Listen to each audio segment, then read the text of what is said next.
¿Qué tal? Buenos días a todos. Muchas gracias por acompañarnos un miércoles más en nuestra sesión. Como ya saben, antes de comenzar la sesión del día de hoy, vamos a proceder con algunos avisos generales. Recordarles que cualquier pregunta que ustedes tengan sobre la sesión la pueden realizar por medio del chat y al finalizar se la haremos llegar a nuestro ponente. Del mismo modo, si aún no reciben la invitación semanal a nuestra sesión académica y lo desean hacer, pueden solicitarlo en este correo que aparece en pantalla.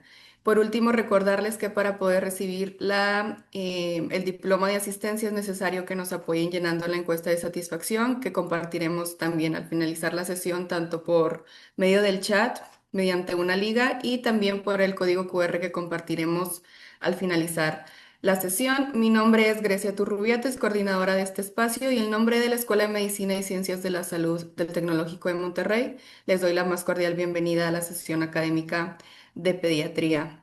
El día de hoy es nuestra última sesión del bloque de neurocirugía. El doctor Javier Cuellar, que como ustedes ya saben es nuestro coordinador del mes, el día de hoy no nos va a poder acompañar, pero de igual forma agradecemos por su esfuerzo para que este bloque se pudiera realizar. Y pues bueno, el día de hoy, por último, pero no menos importante, tenemos con nosotros al doctor Gabriel Carrillo Marx, que nos va a hablar de las malformaciones congénitas intracraneales del sistema nervioso central. A continuación me voy a permitir presentarlo. Esta es una pequeña semblanza de toda su trayectoria hasta el momento.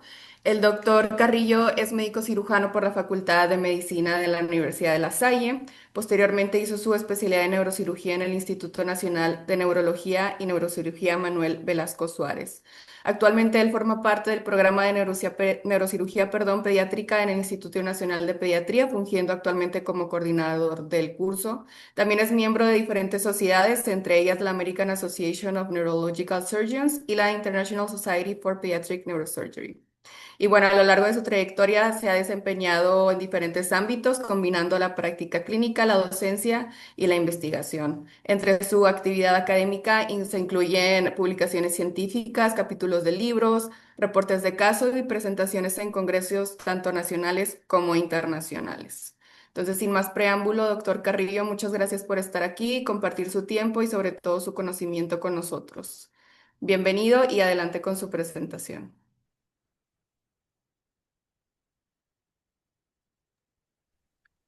¿Qué tal? Buenas. Déjame empezar a compartir. Listo. Pues bueno, buenos días. El día de hoy vamos a hablar pues justamente de las generalidades de las malformaciones del sistema nervioso central, teniendo en cuenta principalmente las intracraneales. Al ser este el final del módulo, pues bueno, me gustaría más o menos englobar parte de todo lo que ya se ha ido viendo para darle cierre a esta parte. Personalmente a mí me gusta que en las sesiones se puedan responder algunos de los problemas que yo voy a poner. Me gusta mucho el aprendizaje basado en problemas, entonces, pues bueno, mientras por el chat pues, ustedes podrían o podrán ir resolviendo algunas de las preguntas que yo iré haciendo para que, pues bueno, obviamente todos vayamos aprendiendo. Entonces, pues bueno, las imágenes aquí presentadas pues tienen obviamente consentimiento de los padres y o tutores porque bueno, a veces es necesario que veamos nosotros pacientes para que podamos identificar mucho de estas malformaciones. Entonces, pues bueno, esta clasificación, me gusta mucho, es algo que yo personalmente diseñé de alguna forma, basado en la literatura, en que, pues bueno, las malformaciones del sistema nervioso central se van a concentrar obviamente en el aspecto craneal y en el aspecto espinal. En el craneal, pues también tenemos defectos del tubo neural, tenemos las intracraneales, que son el principal tema de esta plática, las craneales propiamente dichas, y de las espinales, pues tenemos obviamente las del tubo neural que se van a distinguir entre las de la neurulación primaria y las de la neurulación secundaria. Este primer caso clínico que me gustaría que ustedes vayan más o menos ayudándome a responder, pues es una niña de 6 meses de edad que es referida a la Sierra de Guerrero con una neoplasia en la región nasal. Los padres refieren que desde que nació tiene este crecimiento y en sus antecedentes perinatales no se llevó un seguimiento del embarazo, un diagnóstico del mismo en la semana 20, ¿no? O sea, no, la mamá se dio cuenta hasta que empezó a tener el aumento del perímetro abdominal y pues obviamente no se aplicaron ningún tipo de vacunas, no hubo ninguna suplementación preconcepcional ni durante el proceso del embarazo. Tuvo un embarazo a las 37 semanas por vía vaginal, fue atendido por partera el peso desconocido, la talla de 44 y actualmente está en la percentila 3 para peso y talla. Entonces, pues bueno, me gustaría que ustedes más o menos me ayudaran. ¿Qué es lo que ustedes ven? ¿Qué es lo que consideran que puede ser el diagnóstico de esta pequeñita? Vamos a ver qué nos comentan. Damos unos segunditos. Algunos dicen que un fibroadenoma, encefalocele, Muy bien, perfecto, encefalocele. pues justo, encefalocele. Exactamente, encefalocele, como bien comentan, este es un defecto o es un disrafismo, pero en craneal, ¿de acuerdo? Y pues sí, efectivamente es un encefalocele, tenemos un crecimiento, ¿no? En la región de debajo de la frente, justo en el puente nasal, y se ve de un aspecto, pues bueno, justo como quístico, ¿de acuerdo? Entonces, continuando, pues bueno, dentro de los defectos del tubo neural, ¿no? Están los encefaloceles. Obviamente tenemos nosotros una incidencia reportada de aproximadamente 2,15 por cada recién nacidos vivos. La realidad es que no existe una diferencia entre hombre y mujer. Existe todavía, pues obviamente en ciertas regiones de este país que pues desafortunadamente no tienen acceso a un control prenatal, a un control preconcepcional, en el cual pues obviamente el consumo del ácido fólico preconcepcional es lo más importante para evitar este tipo de defectos. Está asociado a la diabetes gestacional, a la hipertermia durante el primer trimestre y generalmente el diagnóstico se hace en el segundo trimestre. Obviamente se debe a una falla en la separación entre el ectodermo superficial y el neuroectodermo y hay un defecto de cierre en la línea media, ya sea en la porción anterior, como serán los incipitales, o en la región posterior, como pueden ser los de la bóveda craneal, que son los más frecuentes en nuestro ámbito, que es en el occidente, que son justamente los occipitales. Los anteriores son más frecuentes en el área de Asia, del sur de Asia, Malasia y estas zonas, ¿de acuerdo? La clasificación actual de estas alteraciones, pues bueno, justamente son de la bóveda craneal, occipitales, temporales, interparietales, cervico-occipitales, ¿no? En la unión cráneo-cervical. Los incipitales, como son el caso de esta chiquita, está el naso frontal, el naso etmoidal y el naso orbital, el de ella es un naso frontal, y los basales, dependerá mucho de los huesos, justamente de la base del cráneo, generalmente pueden afectar el techo de la nariz, y pues bueno, en este caso en particular, pues bueno, aquí tenemos justamente la chiquita ya en quirófano, como pues este defecto es muy grande, ¿no? Tiene alteración incluso en la formación de las órbitas y cómo se hace el cierre, se tiene que tomar hueso de otra parte del cráneo para poderlo sembrar en la zona donde está el defecto. Una vez cerrada la dura madre y resecada el área de cerebro encefalomalático que puede asociarse justamente al área quística, y pues con la ayuda del equipo de cirugía plástica nos ayuda el cierre de la línea media de estas pacientes. En cuanto a las malformaciones intracraneales o cerebrales, pues vamos a ver esta tomografía. Se trata de una niña de 2 días de vida extrauterina que es traída por su madre para valoración por una segunda opinión con diagnóstico de macrocefalia. La paciente fue obtenida por cesárea iterativa a las 34 semanas de gestación, con un control de embarazo en Ometepec Guerrero. Detectan probable holoprosencefalia, motivo por el cual refieren al Hospital General de México para término del embarazo. El Apgar solamente refiere la calificación a los 5 minutos de 7. No requirió reanimación avanzada. Y a la exploración física se encuentra despierta, nervios del cráneo aparentan sin alteraciones, fuerza conservada en las 4 extremidades, la sensibilidad en todas sus modalidades no existen alteraciones, sin signos meningeos, sin datos cerebelosos, la fontanela se palpa plena, no tensa, con diástasis de las suturas coronales y lambdoideas, y se oculta un soplo en mesocardio que aparenta un soplo de Gibson. Entonces aquí tenemos la tomografía, no sé si ustedes la voy a ir pasando para que poco a poco puedan distinguir lo que se observa y la dejaré en uno de los cortes más representativos.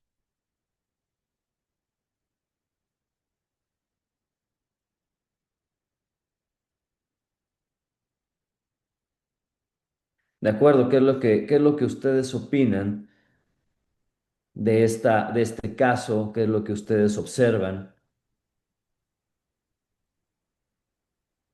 Vamos a dar unos segundos para que participen. Holoprosencefalia tenemos aquí.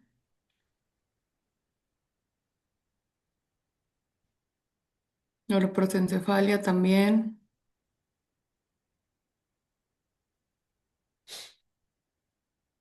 Que no, densidades son diferentes. Hidrocefalia, comentan. ¿Ok? Que no se observa mucha materia gris. Otra persona comenta. Ok, Lourdes, muy bien. Ya vi algo que hice hidranencefalia, muy bien. Pues sí, vamos a continuar. Pues bueno, dentro de los desórdenes de la inducción ventral está esta clasificación en donde tenemos justamente la holoprosencefalia, la hidranencefalia, la displasia septo-óptica y la disgenesia del cuerpo calloso, ¿no? La holoprosencefalia es el trastorno más común del desarrollo cerebral, se desarrolla en uno en cada 250 embarazos. Este, Generalmente es secundaria una alteración en el desarrollo de la placa precordial durante la gastrulación y va a provocar que el cerebro en la porción más anterior o más ventral no va a poder dividirse en dos hemisferios distintos. ¿De acuerdo? ¿A qué se asocia? Pues se va a asociar a la diabetes gestacional, etanol, fármacos anticonvulsivantes, ácido retinoico, tabaquismo, perdón por el typo, infección congénita por citomegalovirus y anomalías cromosómicas. ¿De acuerdo? Ahora, la hidranencefalia, como es el caso que nosotros acabamos de presentar, es el resultado de la destrucción de un cerebro en desarrollo previamente normal por accidentes que pueden suceder inútero, por infección, por exposición materna a fármacos, tabaquismo o radiación, ¿de acuerdo? El caso que acabamos de observar es una hidranencefalia. Va a haber una reabsorción de la masa encefálica dependiente, ya por ejemplo, de la arteria cerebral media, de la arteria cerebral posterior y el resto de la circulación anterior, y van a ser sustituidos por líquido cefalorraquídeo. El tálamo, tallo cerebral y cerebelo usualmente pueden conservar su forma y va a haber ausencia de anomalías faciales que la distingue de la holoprosencefalia. En la holoprosencefalia va a haber defectos de la línea media anterior, puede haber, por ejemplo, alteraciones ¿cómo se llama? La distancia entre los ojos, ¿no? Puede haber alteraciones en la formación de la nariz, ¿de acuerdo? Y bueno, estas son las dos más frecuentes. ¿Cuál es el tratamiento? ¿Qué es lo que se tiene que hacer? Pues muchas veces, por ejemplo, en el caso de la hidranencefalia, pues el tratamiento es una derivación ventrículo-peritoneal que usualmente es paliativa. ¿Y por qué es paliativa? Porque se pone para evitar el crecimiento de la bóveda craneal de forma desproporcionada, como la imagen que ustedes están viendo aquí, ¿de acuerdo? Muchos de estos casos van a tener alteraciones epilépticas, perdón, o sea, van a tener epilepsia. Y, por ejemplo, como es en la displasia septo-óptica, se acompañan de alteraciones endocrinológicas, ¿de acuerdo? Entonces nosotros tenemos que tener especial atención en estos chiquitos, en estar vigilando cercanamente su peso, su talla, ¿no? Y su desarrollo endocrinológico para justamente detectar tempranamente alguna alteración para poderle dar seguimiento. En cuanto a otras de las malformaciones cerebrales propiamente dichas, pues está la megalencefalia, hemimegalencefalia y la displasia cortical focal. La megalencefalia se va a definir como un volumen cerebral, ¿de acuerdo? Superior a dos desviaciones estándar de la media correspondiente a la edad y el sexo. Y pues va a haber una asimetría en los hemisferios que va a provocar una ventriculomegalia y colpocefalia. La colpocefalia va a ser un aumento del tamaño ventricular en las astas posteriores desde el atrio ventricular. Puede haber lisencefalia, puede haber esquisencefalia que acompaña a esta alteración. Va a haber una asimetría craneal, puede haber alteraciones en la fuerza hemicorporal, crisis epilépticas y el tratamiento, y ahorita lo vamos a ver, pues obviamente va a mejorar el desarrollo neurológico de estos chiquitos. Va a haber una corteza cerebral mal formada, tanto del lóbulo frontal, temporal, parietal, ¿de acuerdo? Va a haber anomalías arquitectónicas corticales con neuronas dismórficas, células o neuronas en globo y neuronas inmaduras y gigantes, ¿de acuerdo? Esta es una malformación muy grande de la corteza cerebral. En cuanto al tratamiento, pues la hemisferectomía o hemisferostomía, que es lo que actualmente ya se está haciendo, es el mejor tratamiento, ¿de acuerdo? El objetivo de esta cirugía obviamente es desconectar ambos hemisferios, controlar la epilepsia Y pues en estas modalidades se puede hacer, como pueden ver en la imagen de su izquierda, pues justamente la resección hemisférica parcial, ya no se hace una hemisferectomía anatómica, eso está proscrito, ya no se debe de hacer. Y pues obviamente, como verán en la imagen de la derecha, muchas veces se necesita de una malla o de otros artilugios tecnológicos para que nosotros podamos justamente detectar áreas con descargas o con focos epilépticos para que nosotros podamos extender incluso a veces nuestra resección. En estos casos, pues obviamente por la cantidad o la gran alteración en la morfología de la corteza, pues bueno, los chiquitos ya como están hemipléjicos, realmente esta es la indicación de hacer pues justamente la hemisferectomía.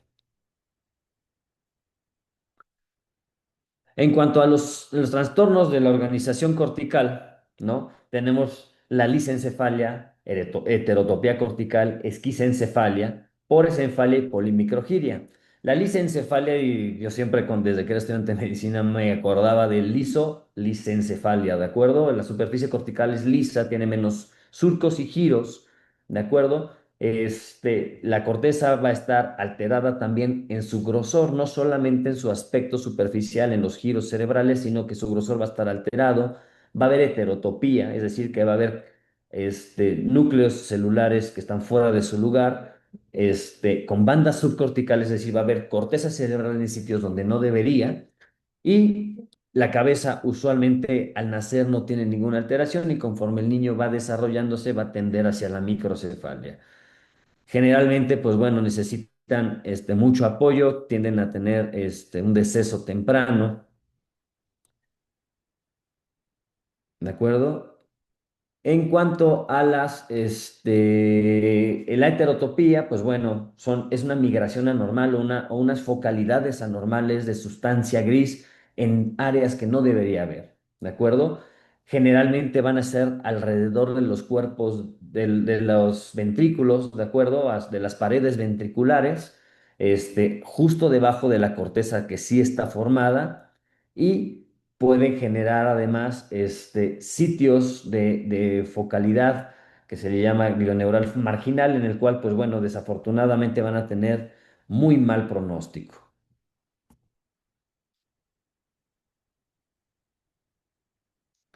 En cuanto a la esquisencefalia, pues va a haber presencia de hendiduras cerebrales, es decir, va a haber un espacio, y ahorita vamos a ver un ejemplo, en el cual hay una comunicación del área, del espacio del área subdural o subaracnoidea hacia el interior del cerebro. Usualmente cuando tienen las paredes abiertas tienen peor pronóstico. Ahorita vamos a ver imágenes de esto es relativamente frecuente. Y bueno, los quistes porencefálicos per se no son malformaciones, sino se deben más bien a que hubo una hemorragia cerebral durante el desarrollo. Esa área encefalomalática se reabsorbe, se llena de líquido y pues generalmente se asocia al abuso de cocaína, las discrasias sanguíneas y a traumatismos o a trombocitopenia autoinmune. La polimicrogiria, como su nombre lo dice, son pequeños y muchos giros en la superficie cerebral. Entonces vamos a tener un cerebro con muchos, muchos giros, ¿de acuerdo? Es un trastorno que se da al final de la migración, ¿de acuerdo? Va a haber una alteración en la organización cortical temprana y va a formar entonces, como ya mencioné, circunvoluciones pequeñas, apretadas con surcos profundos. Puede haber crisis, ¿de acuerdo? Generalmente todas estas alteraciones se pueden asociar a epilepsia, ¿de acuerdo? Y en cuanto a su etiología, pues se asocia a infecciones por citomegalovirus y mala perfusión placentaria. Aquí vamos a tener unas imágenes de la lisencefalia. Vean cómo justo tenemos un cerebro liso con falta de giros y en la siguiente imagen tenemos una especie como de capa que se alcanza a observar por debajo de la corteza. Estas son las bandas de heterotopía. Aquí tenemos la heterotopía propiamente dicha, donde tenemos justamente núcleos o focos corticales, periventriculares o por debajo de la corteza donde no debería haber. Todas estas áreas son susceptibles a provocar focos epilépticos. Aquí tenemos justamente esquisencefalia. Vean cómo se comunica el espacio subdural subaracnoideo hasta casi el ventrículo en la imagen primera de la izquierda. En la de la derecha es mucho más marginal. Vean cómo es una línea negra que prácticamente comunica el ventrículo con el espacio subaracnoideo. Y acá que no llega a comunicar con el ventrículo, pero se ve como una especie de canal, ¿no? Que lleva un río que llega hacia un lago. ¿De acuerdo? Esta es el área de esquistoencefalia. Y aquí tenemos un quiste porencefálico, ¿no? Un área circunscrita dentro del parénquima que pues parece que está mordido, ¿no? Que está ausente y justamente es porque hubo un insulto vascular que evitó que esta región pues terminara ya de formarse por completo o se reabsorbió. Y la polimicrogiria, de acuerdo, donde tenemos justamente muchos giros pequeños, en tándem, cercanos unos de otros, y que bueno, estos generalmente también provocan epilepsia, ¿no? En cuanto al tratamiento, pues generalmente encaminado a control de la epilepsia, ¿de acuerdo? Se le puede ofrecer a estos pacientes cirugía de epilepsia con el objetivo de resecar áreas o focos epileptógenos, teniendo en cuenta que muchas veces, por ejemplo, la lisencefalia, pues realmente no se puede ofrecer un tratamiento resectivo, sino más bien un tratamiento de desconexión. En cuanto a las malformaciones craneales propiamente dichas, pues tenemos a este chiquito de 6 meses de edad, en que los padres observan asimetría craneal, ¿de acuerdo? Por lo que acuden a valoración, ¿no? Generalmente acuden con ustedes, hoy, le está creciendo raro la cabeza, ¿no? Ustedes van a observar un perímetro cefálico, van a medir el perímetro y va a estar normal, pero una evidente alteración en el crecimiento craneal, por lo cual pues, lo mandan a un servicio de neurocirugía, ¿no? Aquí preguntaría, pues, ¿qué es lo que ustedes observan? ¿Cuál es el patrón de crecimiento que tiene este cráneo?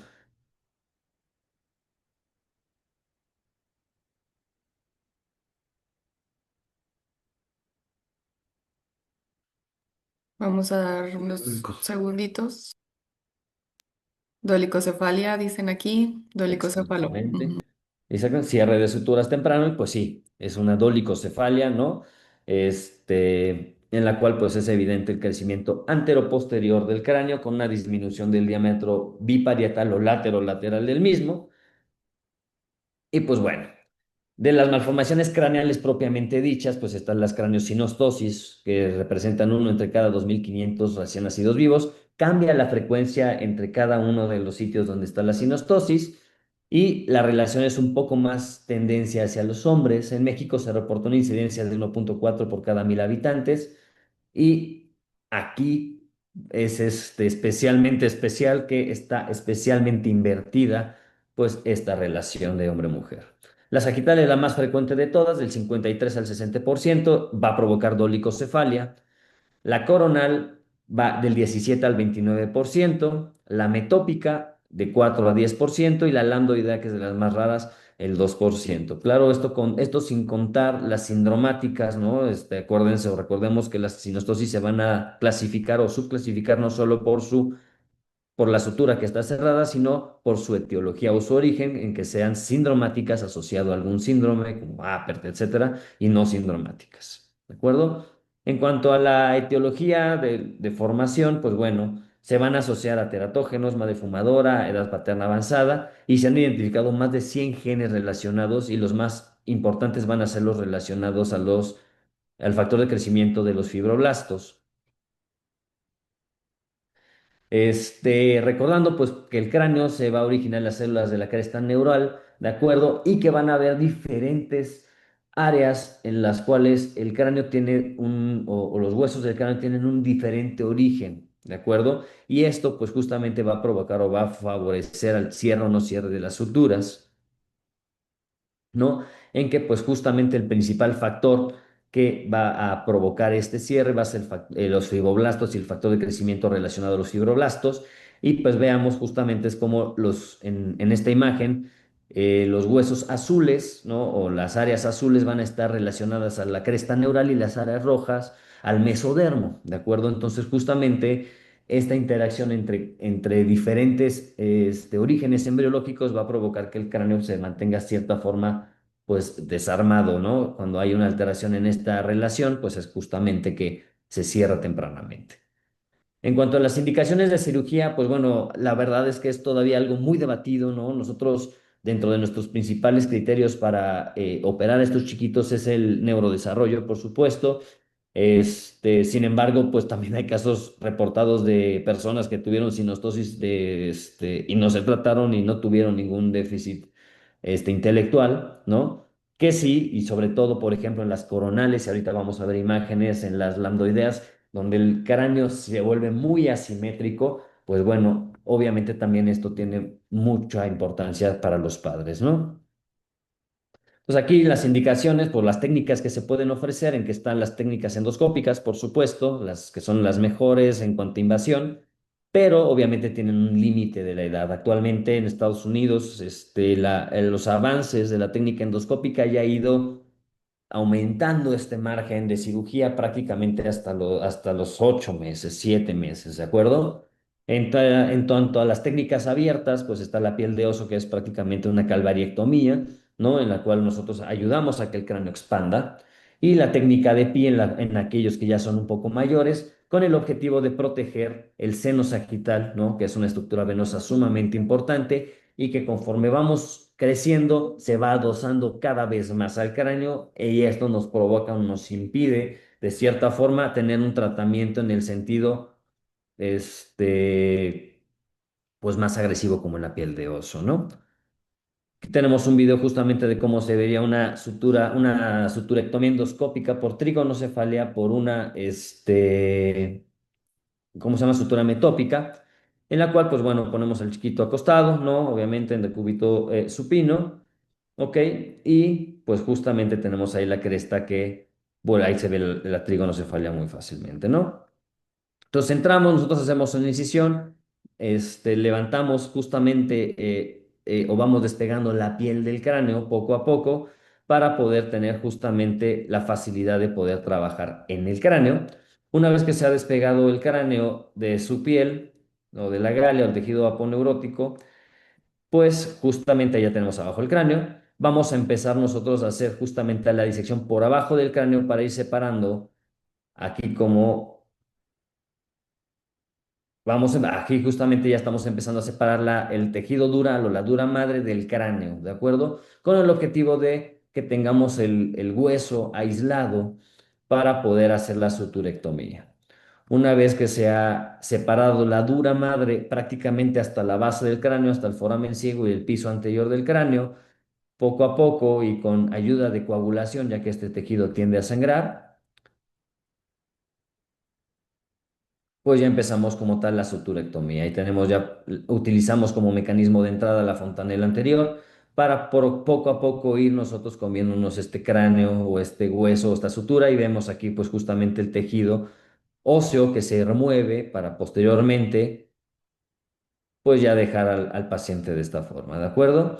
En esta cirugía obviamente se necesita o se requiere una ortesis craneal, ¿no? Se necesita un casco. Y pues bueno, una otra cosa de las cirugías abiertas es que pues no lo requieren. Muchas veces por economía, pues se tiene que ofrecer esto, ¿de acuerdo? Entonces aquí arriba tenemos en la imagen superior una dolicocefalia corregida con técnica de PI. Se les hacen estas radiaciones frontales, este caracolito biparietal con el objetivo de una expansión del diámetro biparietal, ¿no? Tenemos al lado la planeación, a la izquierda ya realizada. En la imagen inferior tenemos una sutura lambdoidea que estaba fusionada, entonces le hacemos una expansión telescopada del cráneo de la región parieto-occipital con el objetivo justamente de corregir la simetría craneal y de liberar la sutura. Entonces se le hace una craneotomía amplia y posteriormente se hace el avance telescópico con placas absorbibles. Y pues acá tenemos coronales, ¿no? Por ejemplo, aquí tenemos un avance fronto-orbitario bilateral por una craneosinostosis bicoronal. En la imagen del centro, pues tenemos justamente lo que se alcanza a ver, que es la parte superior de la órbita, la parte del el frontal, ¿no? Que pues justamente tiene una coronal unilateral que se tiene que hacer el avance frontoorbitario unilateral, ¿no? Acá tenemos justamente otro avance frontoorbitario en que se hace justamente el avance como tal, se alcanza a ver el techo de la órbita, hacia abajo sería el globo ocular, ¿no? En estas pues obviamente tiene mucho sentido también esto para volver a recuperar la simetría del cráneo. Y pues bueno, ya en el tema espinal, pues tenemos justamente los del tubo neural, el defecto del tubo neural. Tenemos un niño de 2 horas de nacido presentado por un defecto de tubo neural. Una gesta por una cesárea, Apgar 6,9, peso 248 centímetros, que se hizo por cesárea justamente porque se detectó el defecto del tubo neural. Y el diagnóstico se hizo a las 8 semanas, 3 ultrasonidos, 8 consultas, diagnóstico de disrafismo desde el primer ultrasonido, ¿no? Y pues bueno, aquí no hay mucho de dónde hacerse, ¿no? Para el foro, entonces tenemos un mielo meningocele, ¿no? Incluso con algunos de de las alteraciones dermatológicas asociadas a los ocultos. Este obviamente no es oculto. Y pues bueno, en estas alteraciones, desafortunadamente en México siguen siendo pues relativamente frecuentes. Acá en el INP pues prácticamente este año, en el 2026, nosotros no tenemos atención ginecológica, solamente manejamos estos casos por referencia de otros centros y prácticamente hemos operado 2 por mes en este último, en lo que llevamos de este año. Ha estado bastante más frecuente de lo usual. Es una de las formas más graves de malformación disráfica espinal, obviamente. La génesis, pues, es multifactorial en el sentido de que puede ejercer muchas causas. Sin embargo, la más fuerte, la más asociada por mucho va a ser la falta de consumo de ácido fólico. Necesita un tratamiento multidisciplinario por ginecología, pediatría, neurocirugía, neuroanestesiología, psicología, fisioterapeutas, ortopedistas, urólogos. Es una patología desde el punto de vista económico muy catastrófica, porque es un paciente que va a requerir una atención multidisciplinaria de muchos especialistas y van a estar de mucha mano, en el sentido en que va a necesitar pues valoración neurológica constante, fisioterapia, ¿no? Y pues bueno, afortunadamente, para los pacientes que nosotros tratamos acá, pues en general, su calidad de vida, a pesar de que muchos no van a poder caminar desde la génesis de esta malformación, pero sí pueden adaptarse a una vida cotidiana, sí pueden estudiar porque intelectualmente no tienen ningún problema y pueden, ser productivos de cierta forma, ¿no? También esa es la importancia de que el tratamiento de estas patologías pues sea por un neurocirujano pediatra, para que pues obviamente sea más fácil para todos los pacientes con este diagnóstico reintegrarse a una vida productiva, ¿no? Hay que acordarse o hay que tener siempre en cuenta que esto se puede asociar muy frecuentemente a malformación de Chiari y puede tener una alta, mortalidad por esto, y que también se asocia casi el 90-80% de las veces a hidrocefalia, ¿no? Entonces, siempre en estos chiquitos, una vez que se haya reparado el defecto de tubo neural, tenemos que estar encima midiendo perímetro cefálico, realizando ultrasonidos, justamente para detectar el momento en que se haga la hidrocefalia para poderla derivar en el momento adecuado. También es muy importante que en el caso de que esté roto, ¿no? Pues la derivación ventrículo-peritoneal tiene que pausarse hasta que el manejo antibiótico negativice el cultivo de líquido cefalorraquídeo para que sea seguro colocar la derivación ventrículo-peritoneal, ¿no? Y aquí también es un tema álgido en muchos sentidos. ¿Por qué? Porque no hay unas guías estandarizadas para el manejo de este tipo de neuroinsurrecciones. ¿A qué me refiero? Que hay centros en que necesitan o piden 3 cultivos negativos para que en ese momento se pueda hacer la derivación. Es el caso del Instituto Nacional de Pediatría. Nosotros requerimos 3 cultivos negativos para poder colocar un material protésico de esta naturaleza. Hay centros donde solo uno, hay centros donde 5, ¿no? Esto varía mucho de los centros. Sí está aterrizado de cierta forma a las guías de la ITSA. Nosotros pues los normamos más bien por ahí, ¿no? Donde se recomienda más o menos algo similar. Sin embargo, pues hay varios artículos, hay varios metaanálisis donde justamente nos ajustan a que esto suceda de esta forma, ¿no? Y pues bueno, tenemos también, trastornos de la neurociencia primaria que no necesariamente son, mielomeningoceles tan francos como el que vimos, ¿no? Tenemos por ejemplo, que pues, tenemos el área quística. Aquí yo dibujé con crayolas, ¿no? Cómo se alcanza a hacer por transluminiscencia justamente el anclaje medular hacia arriba, ¿no? Tenemos la placa, ahí cómo asciende el tubo neural y se pega hacia la piel, ¿no? Pues bueno, las cirugías obviamente tienen como primer objetivo, retunelizar el tubo neural, valga la redundancia, ¿no? Hay que cerrarlo, hay que neurotizarlo, ¿no? Posteriormente cerrar las meninges, posteriormente cerrar la fascia y posteriormente cerrar la piel. Muchas veces, como en el caso de este chiquito, que tenía un disrafismo especialmente grande, muy quístico, con mucha área de piel ocupada, pues nos tenemos que echar mano de cirugía plástica, ¿no? Este cierre lo hizo cirugía plástica, porque pues el tamaño del defecto cutáneo era muy, muy grande. En cuanto a alteraciones del efecto de la neurulación secundaria, pues tenemos el senodérmico, la médula anclada, el lipomielo-meningocele y la diastomatomielia. En este caso, tenemos justamente una diastomatomielia en el cual pues tenemos aquí ya la apertura de la dura madre, estamos viendo el aracnoides allá abajo, que es esa membrana cristalina que alcanza como a verse en vidrio despulido, la dura madre, y aquí no sé si alcanzan a observar esa especie como de carnosidad, ahí donde las pinzas están justamente levantándola, pues tenemos justamente ahí un trayecto de seno dérmico que se ancla hacia el aracnoides. Fíjense cómo la aracnoides está levantada por ese mismo trayecto. Aquí vamos a realizar justamente la apertura del aracnoides, que se observa muy fibrosa. Esto no es precisamente normal. Y además, pues tenemos una duplicación medular, tenemos una diastomatomielia, ¿no? En donde, pues esto obviamente es una malformación sumamente rara.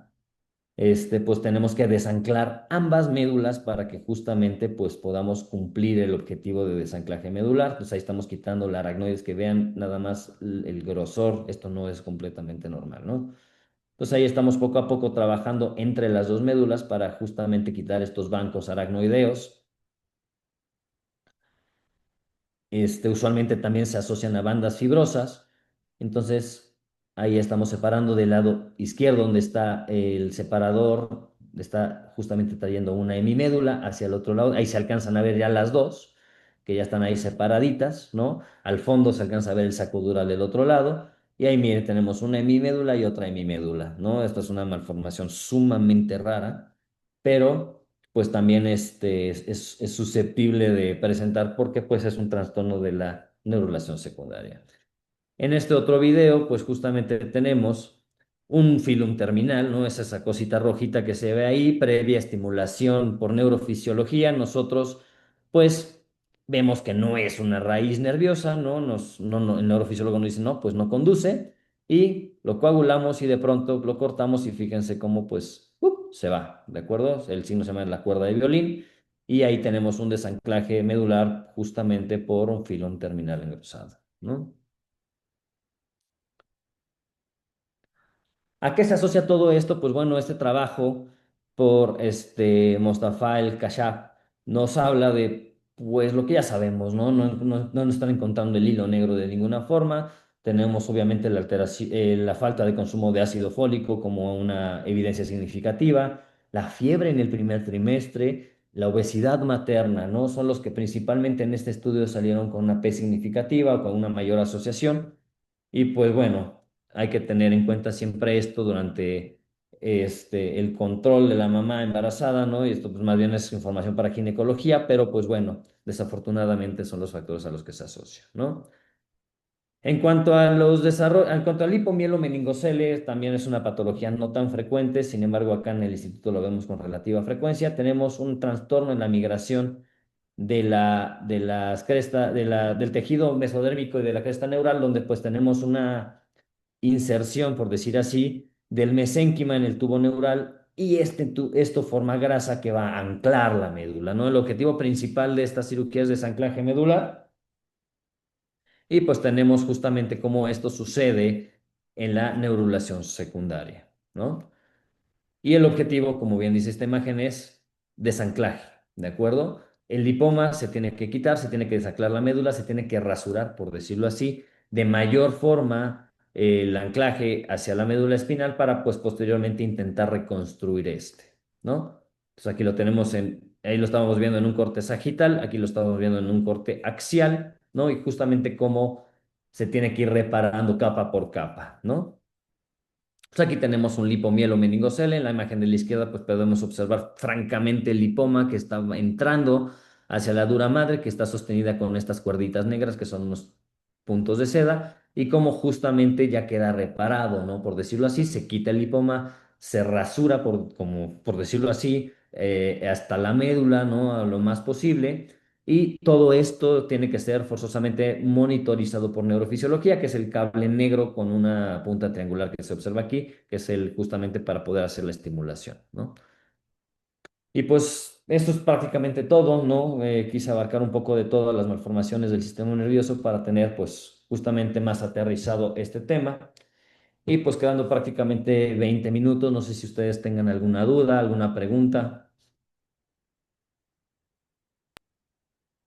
Hola. Muchas gracias, doctor. Estuvo muy interesante su plática, muy dinámica también y sobre todo sí, abarcando, como tú bien dices, digo, en una hora no se puede hablar de todas las malformaciones que existen, pero creo que fue un buen panorama, sobre todo para nosotros, que pues no es algo que vemos en el día a día, pero que definitivamente debemos de tener conocimiento precisamente para saber sospecharlo, detectarlo y referirlo a tiempo. Ok, Increíble, y vamos a... vamos.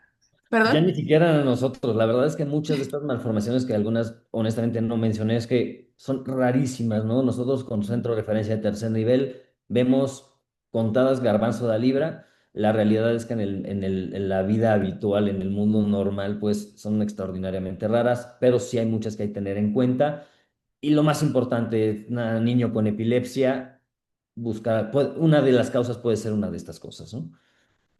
Sí, creo que es algo importante a considerar porque si bien no son, como tú dices, algunas de ellas súper frecuentes, pero por ejemplo, pues la epilepsia sí, ¿verdad? Entonces siempre hay que buscar algo de ahí. Y alguna de las preguntas que nos hace la audiencia de hecho, referente a este grupo de malformaciones, iniciando con la heterotopía, además de la epilepsia o crisis convulsivas, ¿hay algún otro dato clínico que pudiéramos esperar o solamente las crisis?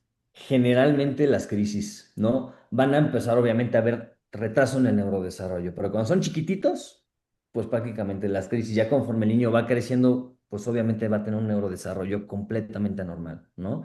Algunos, por ejemplo, se asocian a alteración en el perímetro cefálico, a microcefalia, algunos al contrario, como la megalocefalia con aumento del perímetro cefálico, ¿no?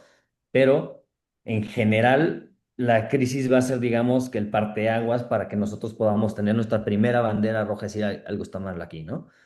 Generalmente, y eso es, digo, honestamente, siempre todos lo hacemos de forma habitual, es epilepsia, pues abordaje, ¿no? Empezamos a hacer Ujú. electroencefalogramas, estudios de imagen, ¿no? Y esto, pues al final, a la primera resonancia magnética, cae, Ahí sale. ¿no? Sí. De acuerdo. Y hablando ahora de la porencefalia, Ujú. digo, de estos quistes, ¿no? Quiste por Y encefálico, ¿sí? de igual forma, además de las crisis, ¿hay alguna repercusión en la funcionalidad Hay veces que ni neurológica? crisis Ujú. tienen. Estos son Ok. particulares porque justo, si se dieron cuenta en una parte, puse, no, no puede, o sea, se clasifica y casi toda la literatura la abraza como algo, pues, una malformación congénita, porque pues sí, nacen con esto, pero en realidad el comportamiento fisiopatológico de esta enfermedad es como si hubieran tenido un EBC hemorrágico durante la gestación, ¿de acuerdo?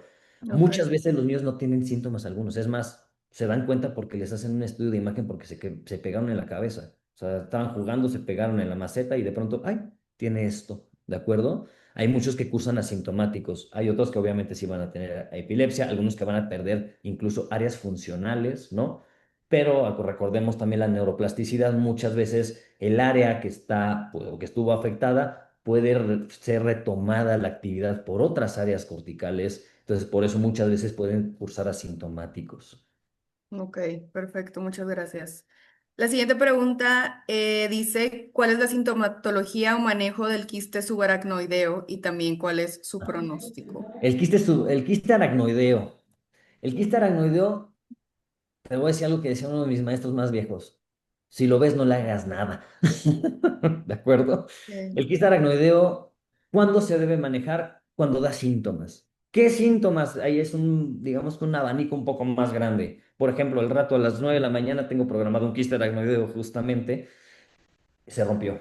El chiquito estaba en los juegos mecánicos, el movimiento de cizallamiento de la cabeza del Kilauea de Six Flags le provocó que se rompiera el quiste, ¿de acuerdo? Está sintomático, tiene papiledema, cefalea, parálisis del sexto nervio del cráneo, está sumamente sintomático con clínica de hipertensión intracraneal, se tiene que tratar.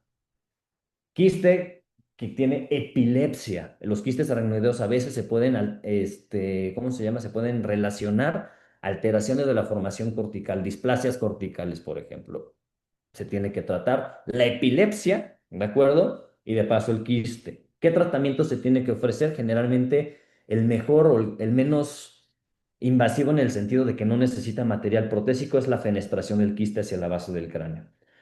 Si no se puede hacer la derivación del quiste hacia la base del cráneo, no queda más la opción que poner una válvula, de acuerdo a una derivación cistoperitoneal, que no nos encanta. Tiene que ser la última opción, honestamente. En general, prácticamente a cualquier neurocirujano pediatra que le preguntes, no le va a encantar la idea de tener que poner una derivación cistoperitoneal, pero hay veces que no nos queda de otra y se tiene que hacer, ¿no?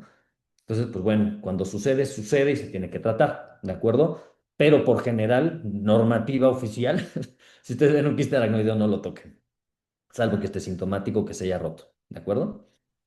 Perfecto, entendido. Otra de las preguntas que me parece interesante y no es tanto eh, del procedimiento en sí, pero nos Ujú. comenta uno de nuestros doctores que en tu opinión, que como pediatra, ¿qué información debemos dar a los padres Sí, justo la estoy ante un leyendo. diagnóstico de este tipo? O sea, digo, si bien nosotros no vamos a ser los que vamos a intervenir, pero siendo el primer contacto, generalmente No, somos los que dan no la se información crean. inicial. La verdad es que en mi experiencia el pediatra no es más que realmente el que lleva el mando en este sentido. La verdad es que los papás le tienen una inmensa confianza a su pediatra. Entonces sí necesitan de cierta forma como poder hablar de esto con ellos, ¿no? Aunque sí el neurólogo pediatra o neurocirujano pediatra va a echar mano de esta situación, su pediatra siempre va a ser literalmente la estrella en este sentido de información y de contacto primario con ellos y de poder intercambiar la información, ¿no? Desafortunadamente el pronóstico de este tipo de epilepsias pues no es tan bueno, ¿de acuerdo? Muchos pueden mejorar muchísimo, pueden prácticamente quedar sin crisis, pero muchos no, ¿de acuerdo? Los procedimientos que se ofrecen a veces son paliativos, son epilepsias de muy difícil control que necesitan muchos fármacos, que el procedimiento quirúrgico no va encaminado a quitar la epilepsia, sino a mitigarla, ¿de acuerdo? ¿En qué sentido? Por ejemplo, procesos desconectivos, hacer una callosotomía para que no sea generalizada, para que sea focal, ¿no? Entonces, de tener, no sé, 50, 100 crisis al día, 20, 15, 10, ¿no? En algunos casos sí podemos lograr un control total, ¿no? En escala de Engel, un Engel 1, 1A, 1B, pero la verdad es que son los menos. En muchas de estas malformaciones tienden a tener crisis muy agresivas. Ok, creo que como todo en nuestro medio, pues lo importante es mejorar la La calidad calidad de de vida, vida, justo, o sea, exactamente. mucho de la intervención quirúrgica de estos chiquitos va encaminado a justo eso, a Ujú. que su calidad de vida sea mucho mejor, ¿no? Porque desafortunadamente hablar de curación de epilepsia en estos casos a veces es estrellado, es Complicado. difícil, ¿no? Ujú. De acuerdo. Muy bien. La siguiente pregunta, digo, hay varias, estoy tratando de ahí ordenarlas un No se poquito. preocupe. En cuanto a la dolicocefalia, nos comentan Ujú. si el perímetro cefálico es normal, Ajá. ¿cuándo es el momento de intervenir? O sea, si tú ves el tamaño, pues está normal, solamente la forma es la que está ahí un poquito, pues es dolicocéfalo. ¿Qué hacemos? ¿Lo Si se dan derivamos? cuenta, en el caso clínico, justo a propósito, cuando lo diseñé, puse eso. Perímetro cefálico normal con Normal. dolicocefalia. La dolicocefalia tiene indicación quirúrgica indistintamente del perímetro cefálico. El perímetro cefálico no es un criterio para intervención o no intervención, ¿de acuerdo? Que si es el criterio, la presencia de dolicocefalia, ¿de Mm, acuerdo? Entonces ahí lo que usualmente nosotros la forma de abordarlos es que pues vemos en la cabecita y medio rara. Usualmente lo que hacemos es una aproximación con una placa simple de cráneo para ver si se alcanza a ver la sutura. Posteriormente, si vemos que está ahí medio cerradita, una tomografía con reconstrucción 3D para que no nos quede la duda, ¿de acuerdo? Hay quienes se saltan ese paso de la radiografía y de pronto, pum, directo a la tomografía con reconstrucción 3D. Hasta cierto punto es justificable si es muy clínicamente muy evidente y bueno, vemos el cierre de la sutura y en ese momento ya más bien es qué ofrecerle, si cirugía endoscópica o cirugía abierta y dependerá mucho de la edad principalmente. Desafortunadamente en las instituciones públicas, pues también mucho tiene que pesar el bolsillo del paciente en que pues tiene que comprar los cascos y no es uno, tiene que ir comprando pues obviamente la adaptación de estos durante el Conforme tiempo va porque el creciendo, niño va creciendo claro. y la cabeza también se va reformando. Entonces, pues bueno, siempre que vean sinostosis, indistintamente del perímetro cefálico, desde mi punto de vista, la recomendación es tratarlo. Ok, punto importante, muy bien. La siguiente pregunta es respecto a los defectos del tubo neural. Ujú. Como pediatras, al momento de recibir a un bebé que tiene un defecto, Sí. pues evidente el tubo neural, ¿cuáles son las medidas inmediatas en la sala de parto? Qué maravillosa, gran pregunta acaban de hacer, porque a nosotros acá recibimos de todo, que le ponen bolsas, que le ponen gasas, que le ponen turbante ahí como de compresas. Lo correcto es evitar que se rompa a toda costa, ¿de acuerdo? ¿Qué es lo correcto? Con gasas húmedas, agua tibia, cubrir el defecto y mantenerlo humectado hasta que se haga la reparación. La reparación debe de ser con la mayor inmediatez posible, ¿de acuerdo?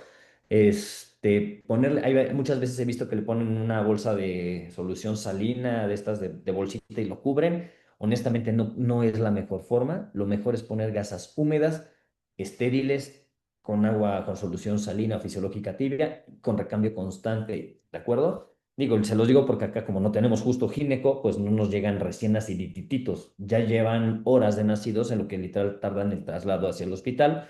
Y por eso te digo que he visto de todo. ¿De acuerdo? La recomendación, lo que está, digamos que normado, es gasas húmedas en constante humidificación para que llegue lo más protegido, por decir así, porque las membranas a veces del quiste, del mielo meningocele o del meningocele, son sumamente delgaditas, de que de verdad cualquier cosa los rompe, ¿no? Obviamente el hecho de no romperlo mejora mucho el pronóstico infectológico del bebé, ¿no? La ruptura del mielo meningocele, pues sí nos confiere a nosotros un tema por si hace hidrocefalia, ya nosotros ya consideramos esa cirugía como infectada desde el principio, entonces tenemos que estar funcionando la cabeza para poder tener muestras, para poder decir, ah, está líquido negativo y podemos poner la derivación si es que hace hidrocefalia, ¿no? En esta misma línea de la pregunta nos comentan que si se podría utilizar lubricante, o sea, la lubricante y luego la gasita arriba. Ah, nunca lo he visto, pero no veo por qué no, siempre y cuando esté estéril. De acuerdo, gracias. Y último par de preguntas. La siguiente es respecto a la recuperación de estos pacientes. Claro que digo, todas estas preguntas, Claro, sabemos que la respuesta siempre va individualizada al paciente por en cuestión, supuesto. ¿verdad? Pero Pero la bueno, pregunta que nos hacen es si a todos los pacientes se les envía rehabilitación o cómo es un poquito de su recuperación. sí, todos los chiquitos que operamos justo con disrafismos y no solamente abiertos, ocultos también, médula anclada, lipomielo meningocele, mielo meningocele, todos estos chiquitos, todo este grupo de disrafismos en general, de ley tiene que verlos rehabilitación física, urología, ¿de acuerdo? Y ortopedia. ¿Por qué? Porque muchos van a tener deformación de las extremidades inferiores por espasticidad, la rehabilitación física, pues justamente para evitar esto, y urología porque casi todos van a tener alteraciones de la vejiga, ¿de acuerdo? Vejiga hiperactiva, vejiga la que llamamos neurogénica, y esto aumenta el riesgo de lesión renal o enfermedad renal de una forma así logarítmica. Entonces, estos chiquitos tienen que estar siempre vistos por urología, nefrología, ¿no? Ortopedia y rehabilitación, siempre, siempre, siempre, así de ley. Perfecto. Llegó otra pregunta, Ujú. entonces vamos a hacerla ya que creo que es una pregunta interesante. Nos hacen el cuestionamiento de si hay algo que se puede hacer cuando se detecta un defecto del tubo neural inútero. Mira, esto te lo voy a responder desde dos puntos de vista, porque es muy complicado en muchos aspectos, no solo médicos, ¿de acuerdo? Si nosotros estuviéramos en Gran Bretaña o en algún sitio de Europa, lo que hacen es hablar con la familia para orientar el aborto, ¿de acuerdo? Si están en las semanas pertinentes. por todo lo que conlleva, no solo por tema del niño, sino de salud pública, ¿de acuerdo? Por eso te digo que esto es un tema bien álgido en muchos sentidos, no solo en el aspecto médico, en el aspecto ético, en muchas cosas. En México, y esto, fíjate, me lo preguntó el lunes, literalmente porque estábamos presentando un disrafismo, nuestra trabajadora social acá del instituto. Es, oiga, doc, oiga, docs, porque estamos en la sesión de presentación de casos de programación. En estos casos, justamente ella, el aborto, ¿no? Entonces, sí, chin, pues es que es muy difícil, ¿no? Muy difícil ¿en qué sentido? Porque no es lo mismo un disrafismo en Europa que un disrafismo en México. ¿En qué sentido? En el sentido en que en Europa el control prenatal, la escolaridad en general es mucho más alta y generalmente se dan cuenta muy rápido y es por causas no necesariamente de alteraciones preconcepcionales en el sentido de desnutrición, una falta de ácido fólico, ¿no? En México, en cambio, cuando nosotros detectamos esto o nos pasa, el menor porcentaje de la población va a ser aquel que, pues, justamente sí tenía el control, que estaba buscando el embarazo desde el principio, que estaba tomando ácido fólico, ¿no? El mayor o el volumen va a ser las personas que desafortunadamente viven mucho en marginación, ¿no? Entonces se dan cuenta, como puse en el caso, que 20 semanas de embarazo, o sea, porque le creció la pancita a la mamá, ¿no? Entonces ahí ya pues el aborto no es una opción. Ellos mismos te van a decir que no, porque obviamente sus creencias no lo permiten así. De muchos de nosotros también puede suceder. Entonces es un tema álgido, muy, muy, muy difícil, ¿no? ¿Qué hacemos? Pues realmente nosotros vamos a orientar al familiar, vamos a poner las cartas sobre la mesa sobre qué es lo que conlleva tener un chiquito con esto y ellos van a ser los que van a tener que tomar la decisión. ¿De acuerdo? Ahora, en la actualidad también ya hay reparación in útero de estas malformaciones, ¿de acuerdo?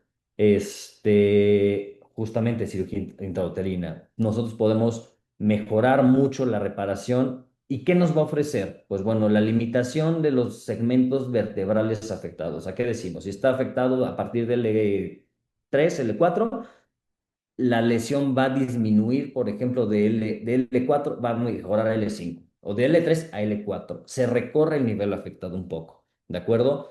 El riesgo de hidrocefalia postconcepcional o post reparación disminuye significativamente, ¿de acuerdo? Esta es una de las mejores y de las ventajas de la reparación inútero de estas malformaciones, ¿de acuerdo? Que sí hay que tener en cuenta que a pesar de la cirugía en útero, a pesar de todo esto, el chiquito no va a tener una vida normal, ¿de acuerdo? Entonces es algo muy importante, ¿de acuerdo? Por más que nosotros echemos mano de todo, yo he visto mielomeningocele caminar, la verdad, caminan, pero tenían un mielomeningocele muy bajo, se hizo la cirugía rápidamente, no hizo hidrocefalia por alguna razón, ¿no? O sea, son los menos. La mayor parte tienen alguna afección y a pesar de esos, se tiene que ver por nefro, se tiene que ver por uro, se tiene que ver por ortopedia, ¿no? De acuerdo. Sí, son casos complejos y Son pues casos muy complejos, sí, cada uno tiene pues, peculiaridades. sus peculiares exactamente. Pues muchas gracias, doctor. Fueron todas las preguntas. Recibiste también muchos comentarios de agradecimiento, de felicitación. Y pues A usted. nada, de nuevo, gracias por habernos compartido tu conocimiento y tu tiempo. No, es un placer. Cerramos Muchísimas gracias. con broche de oro nuestro bloque de neurocirugía. Pues bueno, gracias a todos también por habernos acompañado. Comenzamos el próximo miércoles con un nuevo bloque, en este caso de urgencias pediátricas. Entonces, gracias a todos por acompañarnos, que tengan excelente día y nos vemos la próxima semana. Gracias, doctor. No, de nada, a ustedes por la invitación. Gracias.